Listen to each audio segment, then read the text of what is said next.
Ya, kembali bersama kami di Indonesia Bicara dan resmi hari ini di 22 April pemerintah mengeluarkan peraturan terkait mudik di mana memang pengetatan dilakukan di H-14 per 22 April dan H+7 hingga 24 Mei. Jadi peraturan untuk keluar masuk mudik ini kembali diperketat seperti itu dengan tujuan agar tidak terjadinya ledakan kasus. Dan saya masih berbincang di segmen Indonesia Bicara ini masih bersama Profesor Chandra Yoga. Prof, kalau kita kaitkan dengan peraturan larangan mudik, Prof, sebelumnya ada di tanggal yang 6 atau 7 Mei seperti itu, lalu diperluas lagi tanggalnya H-14 hingga H+7 yaitu 22 April sejak sekarang hingga 24 Mei. Prof, Anda melihat aturan ini seperti apa? Jadi begini, pada dasarnya kan sekarang penularan itu terjadi karena ada kontak dari orang ke orang. Jadi Baik. kalau ada makin dekat kontak, itu kemungkinan penularan makin besar. Makin banyak orang berkumpul, kemungkinan penularan makin besar. Jadi memang harusnya dicoba atau dilakukan upaya agar tidak terjadi kerumunan ini atau kontak langsung tanpa menggunakan masker dan berbagai lain-lain. Jadi saya kira upaya yang dilakukan untuk mengubah aturan hari ini menjadi mulai hari ini aturan diperketat itu salah satu upaya untuk itu.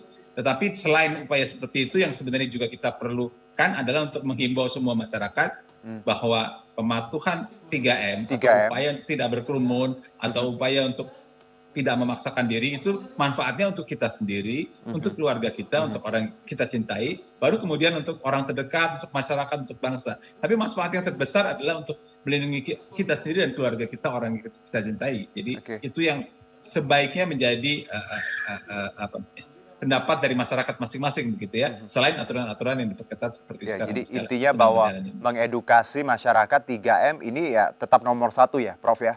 Di luar peraturan yang memang diterapkan. Tapi kalau kita lihat, Prof, kepatuhan terhadap 3M di masyarakat untuk saat ini. Anda sendiri melihat bahwa apakah ada tadi sudah longgar atau sudah banyak yang tidak patuh dari pandangan Anda?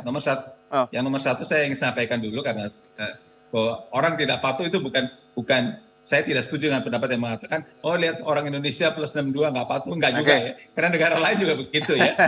Saya nggak usah cerita India, tapi Eropa, benua Amerika juga banyak yang orang yang tidak patuh. Jadi tidak patuh itu terjadi di mana-mana. Apalagi sekarang kita sudah lebih dari setahun pandemi itu.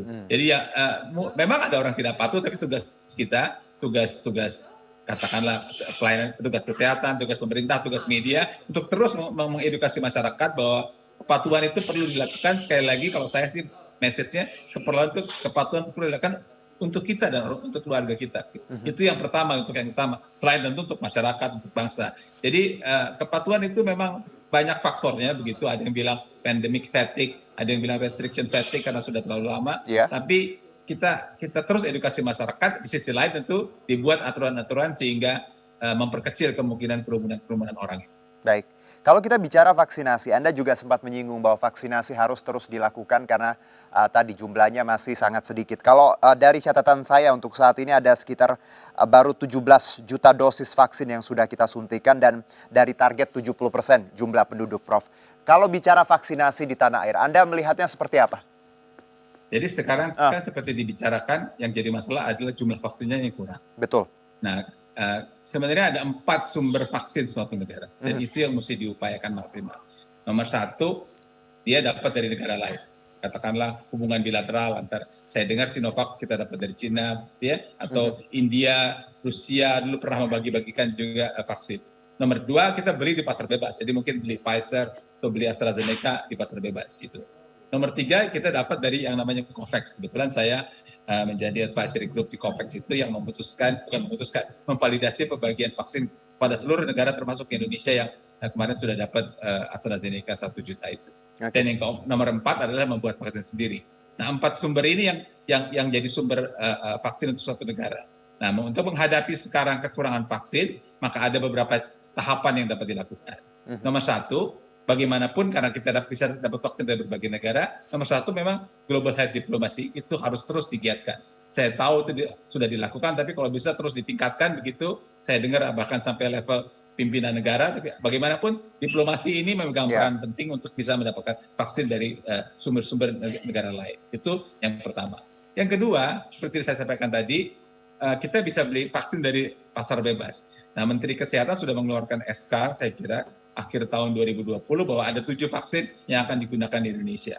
Nah, tapi kan sekarang dengan situasi keterbatasan vaksin seperti sekarang ini, mungkin kita bisa cari di luar yang 7 itu. Cari saja, mungkin saja di luar yang 7 itu juga ada kemungkinan vaksin-vaksin lain. Jadi eksplorasi untuk mendapatkan vaksin yang ada di pasar dunia ini memang bisa harus terus diupayakan. Selain yang 7 yang sudah ada di SK Menteri Kesehatan, yang SK tentu bisa direvisi kalau diperlukan. Baik. Nah, yang ketiga adalah kalau memang vaksinnya masih terbatas seperti sekarang ini, diberikan pada mereka yang paling memerlukan, yang paling berisiko tinggi. Yang paling memerlukan berisiko tinggi itu nomor 1 lansia. Dan kita tahu lansia itu cakupannya relatif masih rendah saat ini. Jadi itu harus digenjot habis-habisan supaya lansia itu tercover maksimal. Dan yang kedua yang comorbid. Comorbid itu adalah mereka yang sudah punya penyakit sesuatu sehingga dia mudah sakit, dan kalau sudah sakit mudah berat penyakitnya, bahkan kemungkinan meninggal lebih tinggi, dan comorbidnya harus divaksin. Jangan terlalu pakai batasan umur lagi. Jadi beberapa negara sudah memvaksin semua di atas 50 tahun atau 45 tahun atau di atas 40 tahun asal ada comorbid. Gitu ya. Jadi comorbid plus umurnya bisa diturunkan sehingga mereka ini orang yang bisa divaksin lebih duluan gitu kalau memang jumlahnya terbatas. Dan yang kelima tentu kalau bisa ada vaksin dalam negeri kita akan bagus, tapi kan vaksin dalam negeri ini memerlukan proses begitu ya. Prosesnya harus diikuti sesuai dengan kaidah ilmu pengetahuan yang ada, dan kalau nanti itu sudah ada tentu akan membantu. Jadi 5 hal ini yang bisa dilakukan untuk meningkatkan vaksinasi di dalam negeri, sambil tadi kita sudah sampaikan message-nya adalah untuk mereka yang sudah divaksin saat ini tetap harus menjaga protokol kesehatan. Karena sebenarnya kenapa sih orang suka tanya, kenapa sih saya udah divaksin 2 kali kok masih sakit gitu ya? Itu ada 3 kemungkinannya. Nomor 1, mungkin saja virusnya masuk sebelum suntikan kedua dilakukan, gitu ya. Jadi pada waktu antara suntikan pertama kedua itu orang virusnya masuk, kemudian disuntik dan virusnya berkembang, gitu ya. Jadi, itu kemungkinan pertama. Kemungkinan kedua, memang tidak ada vaksin yang 100% bisa efikasinya tidak ada. Jadi vaksin itu ada yang efikasinya di bawah 60, 70, 80, 90. Jadi memang selalu tetap saja ada kemungkinan sebagian orang yang mungkin sakit, hanya saja kemungkinan sakit itu turun besar, gitu, turun drastis. Saya ingin tegaskan sekali lagi, kalau efikasi disebut 65%, itu artinya kemungkinan orang itu mendapatkan penyakit itu 65% lebih rendah daripada orang yang tidak divaksin. Baik. Itu. Tapi juga kemungkinan dia sakit berat, kemungkinan sakit meninggal lebih rendah lagi daripada. Baik, ya ini yang menjadi perdebatan beberapa waktu lalu terkait efikasi dan juga sikap pesimis apatis masyarakat ketika bicara vaksin, karena Anda menyebutkan tadi banyak yang merasa kok saya sudah vaksin tapi sakit dan demam gitu, kena COVID juga, jadi vaksin nggak ampuh. Ternyata dengan penjelasan tadi kita bisa memahami ya Prof ya, bahwa vaksin ini berfungsi untuk tadi menekan tadi gejala-gejala tadi agar lebih ringan seperti itu, dan tadi efikasi sebenarnya menarik, 65% berarti 65% lebih rendah daripada yang tidak pakai vaksin seperti itu ya Prof ya? Enggak, saya koreksi sedikit juga. Jadi 65% kemungkinan sakit lebih rendah. Jadi vaksin itu bukan hanya menekan gejala. Jadi kemungkinan jadi sakit juga lebih rendah. Tapi tidak nol kemungkinannya gitu.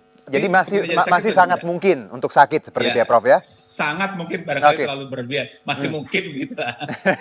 Ini kan yang banyak tidak dipahami masyarakat kadang Prof. Itu kenapa banyak yang masih ragu untuk disuntik vaksin, untuk yang merasa bahwa ya tadi penuh banyak ya hoax juga banyak beredar, jadi mempengaruhi pendapat masyarakat di tanah air. Itu kenapa edukasi perlu terus dilakukan ya Prof ya? Ya, betul. Prof, kalau kita juga bicara kembali ke India, Prof, Anda juga masih berkomunikasi dengan teman-teman di India terkait gelombang kedua ini. Yang saya baca juga, Prof, bahwa untuk varian yang berasal dari India sendiri dikatakan lebih bergejala, di mana banyak yang terkena adalah anak-anak dan dewasa dengan simptom seperti itu, sesak napas. Apakah hal ini bisa dikonfirmasi, Prof? Seperti apa? Ya, jadi selalu kalau ada varian baru atau mutasi baru berkembang berbagai informasi seperti itu ya. Baik. Tapi makanya kalau WHO itu memakai kategori yang namanya VOC, variant of concern, VOI, variant of interest. Ada lagi satu lagi di bawahnya yang lebih rendah lagi, VUI, varian under investigation. Nah, kalau varian itu ditemukan, maka memang biasanya diteliti dulu, kemudian dinilai apakah ini cukup cukup berbahaya atau tidak. Kalau sudah berbahaya dinyatakan sebagai variant of concern. Kalau mau lebih serem lagi, kalau CDC-nya Amerika keluar satu lagi namanya VOHC, lebih tinggi lagi. Itu variant of high consequences. Walaupun ini belum ada yang masuk dalam kategori variant of high consequences. Nah, sejauh ini yang variant of concern memang yang B1351 dari Afrika Selatan, bukan dari, pertama dilaporkan dari Afrika Selatan, P117 yang dari Inggris yang ada di Indonesia, dan juga P1 dari Brasil. Yang si India B1617 ini memang sudah ada laporan bahwa dia lebih cepat menular dan dia bisa menghindar dari antibodi. Artinya kalau dia bisa menghindar dari antibodi, kemungkinan tidak efektif tervaksin. Tapi kita masih tunggu bukti karena lebih masih lanjut lah. Dinamis sekali. Iya, masih dinamis. Oke, jadi perkembangannya tadi masih dinamis. Jadi juga yang saya baca juga, Prof, bahwa beberapa ilmuwan masih yakin varian yang India ini tidak lebih berbahaya daripada Afrika ataupun Inggris dan Brazil. Tapi Anda menyebutkan tadi semuanya masih diteliti dan masih sangat dinamis. Kita kembali, Prof, bahwa keadaan belum terkendali, belum begitu aman. Indonesia masih berjuang seperti itu. Vaksinasi masih berlangsung walaupun tadi masih di bawah target untuk 70%. Lalu apa yang bisa kita lakukan untuk saat ini, Prof, untuk pemerintah dalam hal tadi kaitannya dengan ada perayaan Idul Fitri, sudah ada peraturan mudik seperti itu, 3M terus digalakan. Apalagi yang menurut Anda yang perlu kita perbaiki agar kita tidak terhindar seperti yang terjadi di negara-negara Eropa dan India? Ya, kalau kita sebenarnya gini, saya punya dua jawaban. Nomor satu, kaidah umum dunia, bukan Indonesia, kaidah umum dunia mengatakan bahwa mau tidak mau pandemi ini dikendalikan dengan 3M, dengan 3T, dan dengan vaksin. 3T-nya harus jalan. Artinya 3M-nya harus maksimal, 3T-nya harus maksimal, vaksinnya harus maksimal. Itu baru bisa berjalan dengan baik. Walaupun tadi saya sudah cerita bahwa kejadian nyata di India dari 97.000 turun ke 9.000, turun 10 kali lipat, itu dengan 3M dan 3T yang mereka kerjakan. Terutama 3T itu ya, karena 3M-nya juga akhirnya nggak terlalu kuat. India itu pada waktu bulan Maret, pada waktu saya di sana, itu dia melakukan lockdown satu negaranya. Salah satu lockdown terbesar di dunia karena 1,4 miliar orang di lockdown. Tetapi memang sesudah 3-4 bulan nggak tahan juga ya. Aspek sosial ekonomi harus dikendalikan dan kasusnya masih naik juga, akhirnya lockdown-nya dilonggarkan. Nah, jadi mau tidak mau harus ada balance antara 3M yang maksimal, 3T yang maksimal, dan juga vaksinasi yang maksimal. Nah, itu kaidah umum. Nah, bagaimana untuk mencegah yang pengalaman dari India yang 5 hal saya sebutkan tadi, kita harus galakan terus-terusan. Bagaimana meningkat, saya tahu Mas Juno sudah bilang sosialisasi sudah dilakukan. Mungkin sosialisasi harus terus makin maksimal dilakukan gitu ya. Saya kemarin jalan-jalan lihat ada orang goreng tahu, kayaknya enak banget ya. Tapi yang jualan nggak pakai masker. Jadi mau beli juga kita nggak berani kan. Udah biasa itu, Prof. Hal seperti itu mesti Iya. Karena mesti terus. Saya juga kadang ngelihat pemandangan itu sama seperti Prof tadi di tempat olahraga yang sudah dibuka saat ini. Masih banyak sekali yang tidak pakai masker. Saya sempat wondering ini, emang kalau di tempat olahraga atau apa nggak ada virus gitu ya? Sampai banyak orang. Nah, Prof, mungkin terakhir, Prof. Kalau saya tanya, kita terkait Asia Tenggara, Prof. Anda pernah membawai Asia Tenggara. Kita lihat Indonesia. Ya, kita mungkin kalau compare apple to apple dengan negara-negara Asia Tenggara nggak wajar ya, karena Indonesia gede dan penduduknya besar. Kalau kita melihat scene-nya atau frame-nya Asia Tenggara, kenapa Indonesia ini yang let's say paling agak babak belur, Prof, dibandingkan negara-negara tetangga kita yang ya walaupun mungkin jumlah penduduk mereka lebih dikit, atau apa yang membuat Indonesia ini harusnya treatmentnya seperti apa kalau kita compare dengan Asia Tenggara lain yang sudah bisa at least survive seperti Thailand dan negara-negara tetangga lainnya? Ya, tapi memang Thailand itu ada sistem kesehatan yang sangat kuat di negara itu ya. Dari mulai sistemnya maupun juga masyarakatnya. Sistemnya. Jadi itu bisa mengendalikan bukan hanya COVID, berbagai penyakit yang lain juga relatif terkendali di Thailand. Tapi kalau kita lihat Filipina misalnya, juga relatif turun kemudian naik. Atau kalau kita mau negara yang lebih sedikit penduduknya, Kamboja yang tadinya juga praktis nggak ada, juga naik.